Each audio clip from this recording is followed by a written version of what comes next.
Le fait de vivre en couple pour des aînés peut être une grande source de bien-être psychologique, de bonheur et d'épanouissement. Cependant, la maladie ou les pertes d'autonomie peuvent affecter la vie conjugale.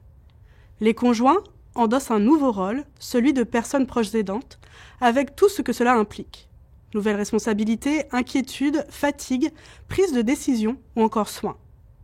En collaboration avec la QRP, l'appui pour les proches aidants vous offre quelques conseils pratiques à garder à l'esprit quand vous êtes une personne proche aidante.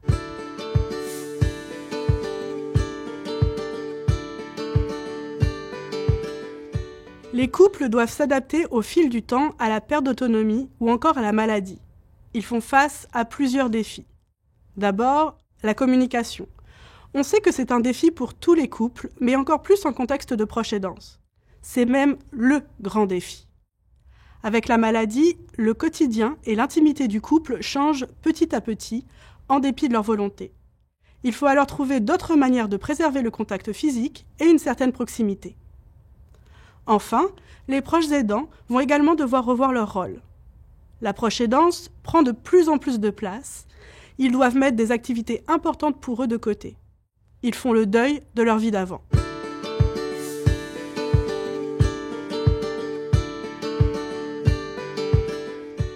Là encore, cela demande de l'ouverture, beaucoup de communication, une capacité de dédramatisation.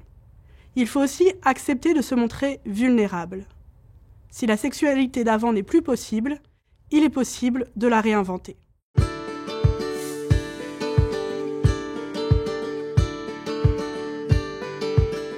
On peut conseiller aux proches aidants de se donner du temps pour s'adapter et s'ajuster à ce nouveau rôle sans se mettre trop de pression. Se concentrer sur ce qui est important pour lui, pour son partenaire et son couple. Il faudra certainement accepter que certaines choses évoluent. Il est toujours possible d'ajuster nos attentes.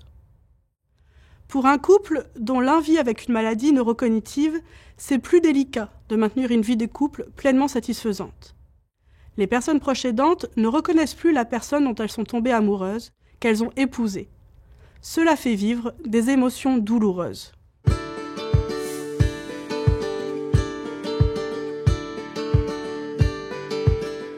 Des conseils pratiques, on peut en citer plusieurs. Garder des activités qui aident à cimenter la relation de couple. Conserver des gestes d'affection. Pensez également à limiter le temps alloué aux discussions sur la maladie. Gérer son réseau.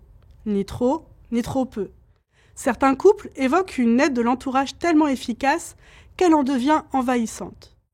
À l'opposé, on suggère aux couples qui se retrouvent isolés, car mal à l'aise de parler de la maladie, d'organiser, par exemple, un buffet. Tout le monde apporte quelque chose, puis on crève l'abcès. On parle de la maladie et on change ensuite de sujet. Allez chercher du soutien quand quelque chose ne va pas est sain. Si vous êtes au bout du rouleau, parlez-en à un ami, un voisin, un autre aidant ou un professionnel. Cela peut faire une réelle différence et aider à prendre un pas de recul. Devenir la personne proche aidante de son partenaire de vie, tout en faisant face à son propre vieillissement, est un grand défi.